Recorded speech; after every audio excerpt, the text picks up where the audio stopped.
At the end of lesson 6, I showed you some really cool geometrically perfect crop circles in the flower of life form.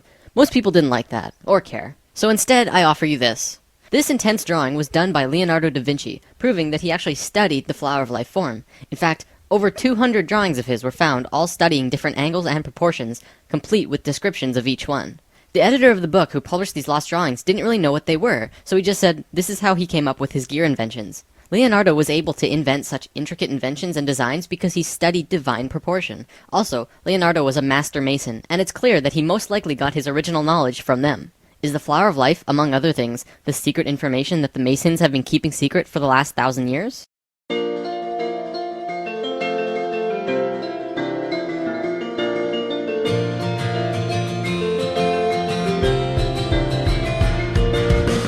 Today, I was going to look at spirals and sequences found all throughout the universe, which is pretty important, but at the last minute I decided to change it because I want to show you something else. Now, in the comments or end credits, depending on where you're watching this, I posted links to a TED Talks video by Garrett Lacey, a particle physicist who tells us of an amazing discovery in the scientific field. I want to show you and talk about his findings, and then we'll look at dimensions after that. Okay, so Garrett has discovered that by examining coral, they found that each coral head has thousands of different polyps. These polyps are constantly budding and branching into genetically identical neighbors. Through performing heat experiments on these polyps, they were able to find that every single polyp is part of a whole, a single unit of being, but each one is experiencing its own reality individually. From their findings with the coral, they were able to look at quantum mechanics. See, the mathematics of quantum mechanics shows us exactly how our universe works, and we see that everything in the reality is just continually branching into new possibilities, just like the coral. As humans, we are individually experiencing only one of these possibilities, much like the individual polyps. What physics is telling us is that everything comes down to geometry and the interactions between elementary particles. Things can happen only when things are perfectly balanced. So Garrett starts showing us some subatomic particles and the things that make up electrons and protons and neutrons. We always consider these to be the smallest particle, but we never think about what's creating them. Garrett demonstrates to us how the particles that create point particles really work. He shows that when you plot them out in how they move, this is what they look like. At the tiniest scales of the universe, in how it works, is very beautiful.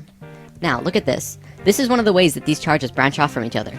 As you can see, it flows in a hexagonal pattern, the same pattern that we found in the expanded flower of life. Then, if you rotate this pattern in 6-dimensional charge space, you see it forms yet another pattern. Many of you will recognize this as the shape of the Star of David, but its true name is the star tetrahedron, which maps perfectly over the fruit of life. This entire pattern created by the particles is mapped across over precise places on a 200-dimensional spherical shape scientists have called E8, of which also has a geometric shape. By rotating that shape as well, you can see how there are nearly infinite possibilities as to how these elementary particles interact with each other. The details of the reality begin to take form. Now, as this shape is rotating in 8 dimensions, you can see a myriad of different patterns here. Look at this one in particular. This looks a lot like Metatron's cube, doesn't it? At the heart of particle physics is pure, beautiful geometry. By now, you probably can begin to see where sacred geometry falls into this. Where do these shapes originate? Do they just come into being at random? Or does the first shape come from somewhere else? In lesson 6, we talked about the flower of life, the original, perfect geometric symmetry that created the universe. This shape, as we learned, is not only the root of all mathematical proportion, light, the platonic solids, but is also the source of every musical system in the universe, including systems both used and unknown to modern man. It is also the source of energy patterns and, well, everything. It all comes from the flower of life. I believe this is what is at the heart of what's forming every subatomic particle formation, and it probably goes at least a few levels deeper than what Garrett is showing us. Now we can start talking about dimensions. These wheels are some of the oldest symbols known. The only places that they've been found is on the ceilings of certain very old Egyptian tombs. They are always found in sets of 4 or 8, and nobody knows what they are. Even the most famous Egyptologists have no idea, but this is actually proof that the Egyptians not only understood the flower of life, but they lived it. Today, I'm going to show you what these wheels meant, and in future lessons, we will go over the details of this unraveling. There's a lot to cover before we get there, though. For the record, the unraveling looks like this. Yeah, it's a doozy. So on the walls with these wheels are drawings of 7 people with animal heads. They're called neiters, and each of them has an orangish-red oval above its head. This is called the egg of metamorphosis. The neiters are showing us a time when we go through a certain stage of resurrection, which is a rapid biological change into a different life form. Not the average type of resurrection, I know. As you can see here, they're changing directions 90 degrees, and in doing so, they're changing dimensions.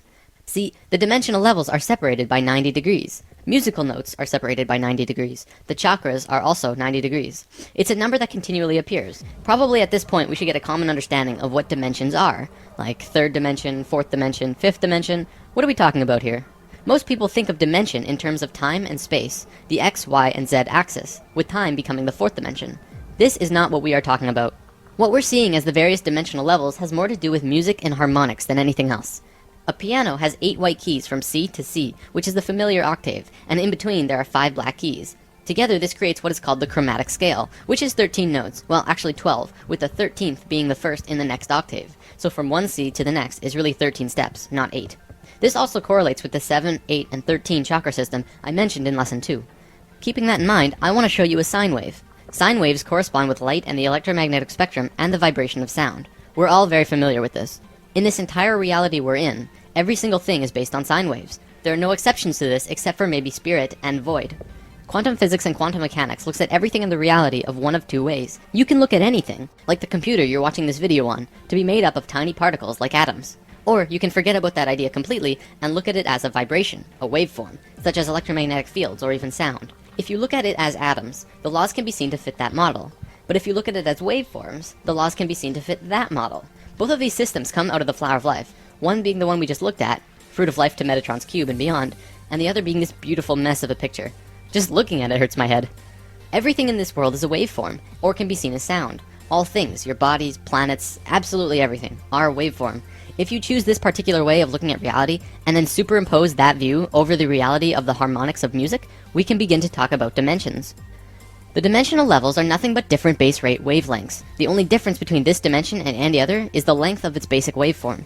It's just like a radio set. Turn the dial, you pick up a wavelength. It's the same with dimensions. If you were to change the wavelength of your consciousness, and in doing so change all of your body patterns to a wavelength different from this universe, you would literally disappear out of this world and reappear in the one you were tuned in. It's been theorized that the base rate wavelength that we're currently living in is 7.23 centimeters. There's a few reasons for this. In a spiritual sense, the 7.23 wavelength is Om, the Hindu sound of the universe. Maybe that's why Oming is such a powerful tool in meditation. Not only that, but if you were to take 100 people and measure the distance between their eyes, the average length is 7.23. Same with the distance from the tip of our chins to the tip of our noses, and the distance across our palms and between our chakras. This 7.23 length is located throughout our bodies in various ways because we are emerged within this particular dimension. There's another reason as well. Bell Laboratories found this wavelength when they were setting up the microwave system around the United States. They found static in their system because they chose a wavelength just slightly longer than 7.23 for their system. In order to get rid of this static, they did something that we as a planet are still suffering from. They upped the power 50,000 times over what we would normally need, which created a very powerful field, so that the 7.23 wavelength would not interfere. It's for those reasons that I believe 7.23 is the wavelength of our dimension. As you go up in dimensional levels, the wavelength gets shorter and shorter, with higher and higher energy. As you go down in levels, the wavelength gets longer and longer, with lower and lower energy, more and more dense. Just as with a piano, there's a space between the notes, so that when you hit one note, there's a very definite place where the next note is. In this waveform universe we exist in, there's a very definite place where the next dimensional level exists. It's a specific wavelength relative to this one. Most cultures in the cosmos have a basic understanding of this, and understand how to change between dimensions. However, because of certain events that happened on Earth 13,000 years ago, we have all forgotten, but we're about to remember. So if we show each note in the chromatic scale as a circle, we have 13 circles.